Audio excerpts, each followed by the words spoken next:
Hi friends, Sri Akshayam tours சார்பாக ஒரு வாரம் ட்ரிப்பு போயிருந்தோம். சென்னையிலேருந்து கிளம்பி லக்னோ ஏர்போர்ட்டு போய் இறங்கினோம். அங்கிருந்து நம்மளுடைய வேனில் கிளம்பி நைமிசாரண்யம் போனோம்.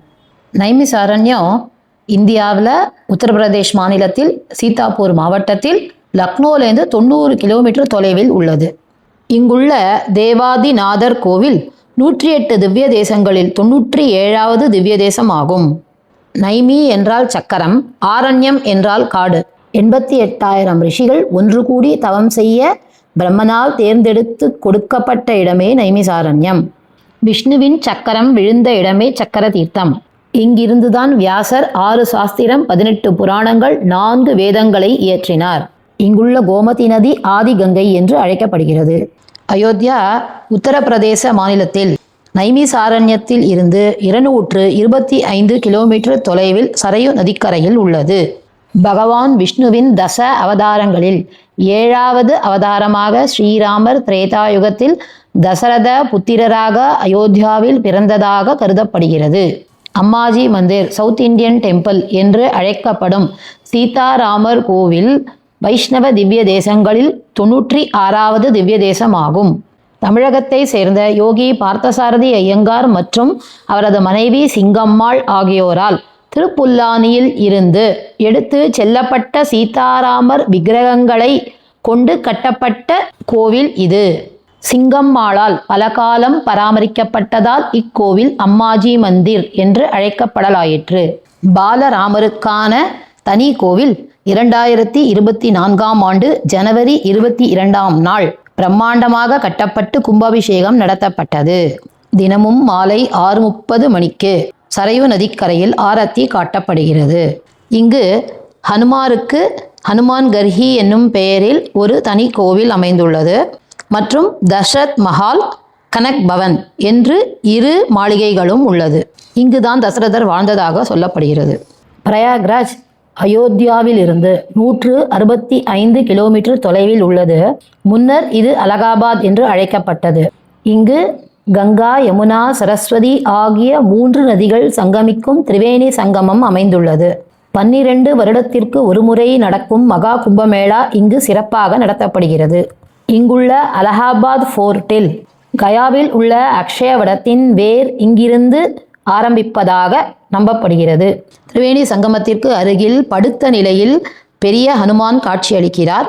சதி தேவியின் வலது கை விழுந்த இடமாகிய அலோப் தேவி சக்தி பீடம் இங்கு அமைந்துள்ளது. மாமா நேருவின் ஆனந்த் பவன் மியூசியமாக மாற்றப்பட்டு இங்கே உள்ளது. வெங்கடாச்சலபதி, காமாட்சி, சஹஸ்ரலிங்கம் கொண்ட சங்கர மடம் உள்ளது.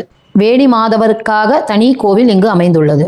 காசி மற்றும் கயாவிற்கு சென்று பித்ரு காரியம் செய்ய உள்ளவர்கள் முதலில் திரிவேணி சங்கமம் வந்து அங்கே நீராடி சங்கல்பம் செய்து வேணி தானம் மற்றும் ராமேஸ்வரம் மண்ணை பூஜை செய்து இங்கிருந்துதான் கங்கை தண்ணீரை எடுத்துக்கொண்டு காசி யாத்திரையை ஆரம்பிக்கிறார்கள். பிரயாக்ராஜில் இருந்து வாரணாசிக்கு 122 கிலோமீட்டர். கங்கை கரையில் அமைந்துள்ள காசிக்கு வாரணாசி, பனாரஸ் என்றும் பெயர்கள் உள்ளது. இந்த காசி சிவபெருமானின் இருப்பிடமாகவும் முக்தி தரும் க்ஷேத்திரமாகவும் இந்து சமயத்தினரின் ஆன்மீக தலைநகராகவும் விளங்குகிறது. காசியில் உள்ள கங்கையில் நீராடினால் பாவங்கள் தொலையும், மோட்சம் கிட்டும் என்றும் நம்பப்படுகிறது.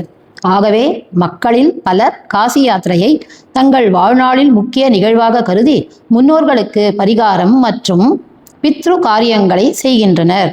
காசியில் விஸ்வநாதர், விசாலாட்சி, அன்னபூரணி, காலபைரவர், சுப்பிரமணியர், வாராகி, பிரத்யங்கிரா, சங்கட் மோச்சன் ஹனுமான் மற்றும் பிந்து மாதவருக்கு தனித்தனியே கோவில்கள் உள்ளது. அதேபோல் புத்தரின் சாரநாத் ஸ்தூபா, பாரத மாதா, துர்கா மாதா, சோழி மாதா, துளசி மானஸ் டெம்பிள், மிருத்யுஞ்சய மகாதேவ் டெம்பிள் ஆகியவைகளும் உள்ளது. கங்கை நதியில் உள்ள 84 படித்துறைகளையும் நாம் படகில் சென்று பார்த்து வரலாம். தினமும் மாலை 6:30 மணிக்கு கங்கா ஆரத்தி தசாஸ்வமேத் காட் மற்றும் அஸ்ஸி காட்டில் நடைபெறுகிறது. கங்கை நதியில் நீராடி பித்ருக்களுக்கான காரியங்களை மக்கள் படித்துறைகளில் செய்கின்றனர். காசியில் இறந்தால் மோட்சம் என்று நம்பப்படுகிறது. ஆகவே சிலர் தங்கள் குடும்பத்தை விட்டுவிட்டு இங்கே காசியிலேயே வந்து படித்துறையிலேயே வாழ்கிறார்கள். ஏசியாவின் மிகப்பெரிய யூனிவர்சிட்டியான பனாரஸ் யூனிவர்சிட்டி காசியிலேயே உள்ளது. புத்தகயா வாரணாசியில் இருந்து 250 கிலோமீட்டர் தொலைவில் உள்ளது. புத்தருக்கு இங்கேதான் ஞானம் கிடைத்தது. புத்திசம் பிறந்த இடமாதலால் இது பௌத்தர்களுக்கு மிக முக்கியமான யாத்திரை தலமாகும். இங்கே மகாபோதி மரமும் 80 அடி உயர புத்தர் சிலையும் மற்றும் பல நாட்டு புத்த மடாலயங்களும் உள்ளன. புத்தகயாவில் பூரி ஜெகநாதர் கோவில் ஒன்றும் உள்ளது. கயா பீகார் மாநிலத்தில் உள்ளது. விஷ்ணுகயா புத்தகயாவில் இருந்து 15 கிலோமீட்டர் தொலைவில் உள்ளது. விஷ்ணுபாத கோவிலில் வைத்தே பித்ரு காரியங்களும் பிண்டதானமும் செய்யப்படுகிறது. அதேபோல் அக்ஷயவட்டம் மற்றும் பல்குனி நதிகளிலும் சென்று பிண்டங்கள் கரைக்கப்படுகிறது. கயாவில் உள்ள மங்கள கௌரி சக்தி பீடத்தில் அம்பாளின் வலது மார்பகம் விழுந்ததாக வரலாறு. இந்த வீடியோ உங்களுக்கு பிடிச்சிருந்தா லைக் பண்ணுங்க, ஷேர் பண்ணுங்க, சப்ஸ்கிரைப் பண்ணுங்க. தேங்க்யூ.